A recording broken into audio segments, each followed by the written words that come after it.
Quand on pense à l'Argentine, on pense au tango, à Lionel Messi, à Buenos Aires, on pense à Maradona, au maté, au drapeau bleu et blanc, mais on ne pense presque jamais au noir. Et ce n'est pas un hasard. Aujourd'hui, moins de 1% des Argentins se déclarent afrodescendants. Dans les rues de Buenos Aires, comme dans les manuels d'histoire ou les plateaux télé, les visages noirs sont presque absents. Comme si cette population n'avait jamais existé. Comme si elle n'avait jamais compté. Et pourtant, il fut un temps où les Noirs représentaient jusqu'à 1/3 de la population de Buenos Aires, où ils combattaient dans l'armée, travaillaient dans les ports, bref, jouaient un rôle central dans la vie culturelle et économique du pays. Alors, que s'est-il passé? Pourquoi cette disparition? Comment une population si présente a-t-elle pu devenir invisible? Aujourd'hui, on va parler d'un effacement. Pas un effacement soudain, brutal, spectaculaire, un effacement lent, méthodique, silencieux. On va parler des Noirs d'Argentine et de la manière dont un pays tout entier a tenté d'effacer leur mémoire.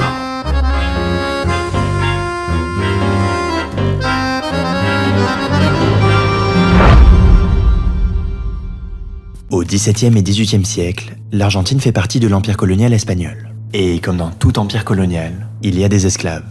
Des dizaines de milliers d'Africains sont déportés de force depuis l'Angola, le Bénin ou le Sénégal pour être vendus sur les quais du port de Buenos Aires.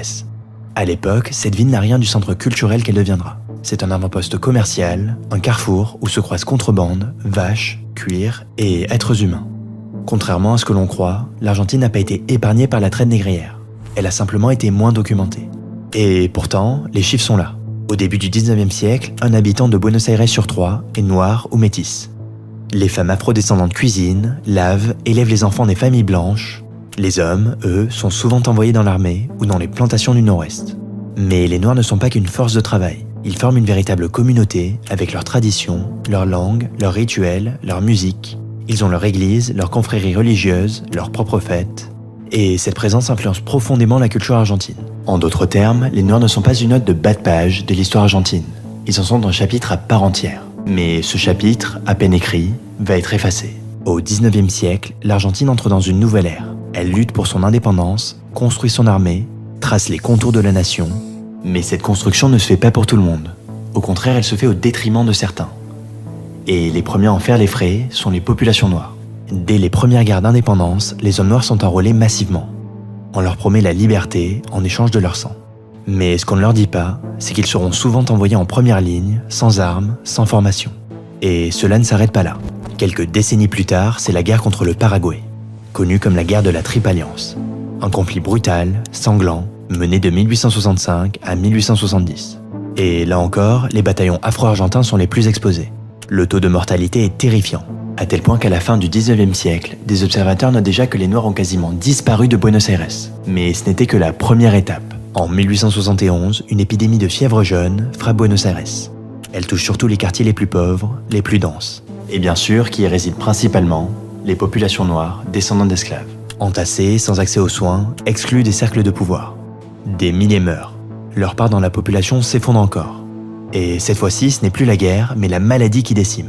Mais ce qu'il faut bien comprendre, c'est que cette disparition n'est pas qu'un hasard. Elle s'inscrit dans une idéologie. C'est une Argentine moderne, européenne, blanche. À partir de la fin du 19e siècle, le pays ouvre grand ses portes à des millions d'immigrés venus d'Italie, d'Espagne, d'Allemagne ou de Suisse.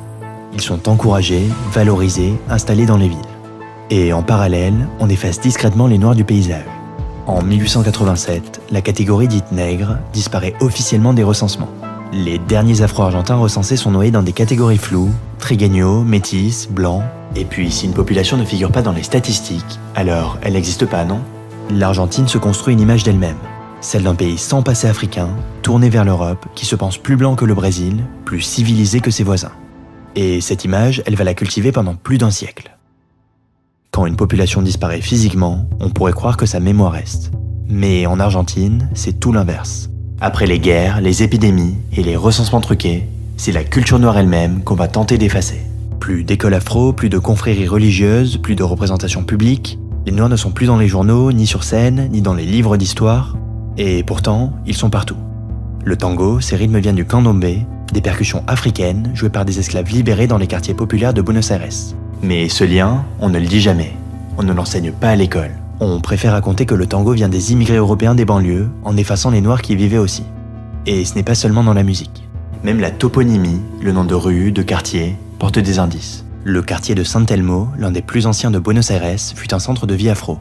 Le mot quilombo, aujourd'hui utilisé pour désigner le désordre, venait à l'origine de communautés d'esclaves en fuite. Mais qui s'en souvient? Ce n'est pas un oubli involontaire, c'est une mémoire étouffée, enterrée, comme si reconnaître ce passé menaçait l'image que l'Argentine voulait projeter d'elle-même. Et pourtant, certains se souviennent.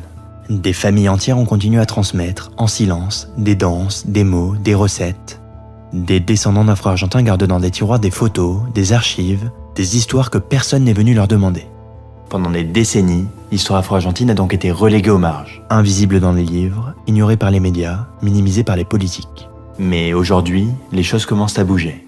En 2010, pour la première fois depuis plus d'un siècle, le recensement argentin pose une question simple. Vous considérez-vous comme afrodescendant? Des dizaines de milliers de personnes répondent oui. Certaines par fierté, d'autres par mémoire familiale, d'autres encore par la volonté de réparer un oubli. C'est le début d'une reconnaissance tardive, mais importante. Les communautés afrodescendantes s'organisent, se regroupent, manifestent, créent des associations. Elles exigent qu'on leur enseigne leur histoire, qu'on célèbre leurs figures, qu'on répare les injustices. Des artistes, des chercheurs, des militants prennent la parole. Ils racontent leurs racines, leurs fiertés, leurs blessures aussi. Ils rappellent que l'Argentine noire n'est pas seulement une histoire ancienne, elle est vivante, ici, maintenant. Et ce n'est pas tout. Depuis les années 1990, de nouvelles vagues migratoires venues d'Afrique de l'Ouest, principalement du Sénégal, redonnent une visibilité au visage noir dans les grandes villes comme Buenos Aires, Rosario ou La Plata. Mais là encore, ce n'est pas simple. Ces communautés font face au racisme, au rejet, à la précarité. Le regard de l'Argentine blanche sur ses afrodescendants reste souvent teinté d'exotisme, de méfiance ou d'ignorance. Et pourtant, petit à petit, les lignes bougent. Des écoles intègrent l'histoire afro dans leurs programmes, des musées commencent à organiser des expositions, et des jeunes s'affichent fièrement comme afro-argentins. Parce que revendiquer cette histoire, c'est plus qu'une question d'identité, c'est une façon de dire « nous étions là, nous sommes là, et nous méritons d'être vus ».